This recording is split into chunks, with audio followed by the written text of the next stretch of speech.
pertemuan kali ini kita akan membahas manajemen rantai pasok. Ya.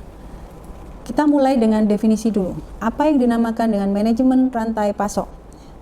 Di sini yang dinamakan dengan manajemen rantai pasok itu adalah satu pendekatan yang digunakan untuk mengintegrasikan pihak-pihak yang terkait dengan perusahaan dalam menghantarkan produknya ke tangan konsumen akhir. Ya. Baik itu mulai dari pemasok, kemudian distributornya, retail, sampai dengan ke tangan konsumen. Ya. Dan diharapkan integrasi ini dapat mensupport perusahaan dalam melakukan proses penghantaran barang tadi sampai ke tangan konsumen dengan jumlah, lokasi, waktu yang tepat, serta biaya yang harus ditanggung dalam keseluruhan sistem ini dapat diminimalisir. Ya. Dan intinya bahwa semua pihak di dalam rantai pasok ini akan memuaskan kebutuhan akan layanan pada konsumen akhir yang sama. Ya.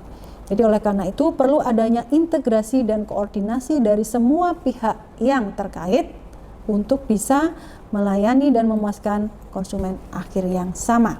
Ya. Nah, apa saja hal yang dikelola dalam rantai pasok di sini? Jadi kita tidak hanya berbicara masalah aliran material, tetapi juga aliran informasi maupun keuangan. Nah, kita lihat apabila kita berbicara aliran dari hulu ke hilir, atau kita mulai dari pemasok, kemudian pabrik atau perusahaan, distributor, retail, sampai ke tangan konsumen, maka ada aliran material yang berupa produk bahan mentah, bahan jadi, kemudian didistribusikan sampai ke tangan konsumen. Nah, di sini pun juga dibutuhkan aliran informasi, bagaimana jumlah persediaan dari tiap-tiap pihak untuk mensupport permintaan dari pihak selanjutnya, dan juga bagaimana keuangan yang mengalir dari satu pihak ke pihak yang lain. Nah, demikian juga dengan aliran sebaliknya dari hilir ke hulu. Bagaimana yang namanya produk apabila ada yang cacat bisa diretur atau dikembalikan pada perusahaan. Nah, ini aliran material yang sifatnya tadi terbalik atau sekarang ini sedang tren dinamakan reverse. Ya. Kemudian juga informasi, bagaimana produk yang diinginkan, kapan produk tersebut butuh dihantarkan. Ini menjadi informasi juga ya, yang dibutuhkan oleh perusahaan.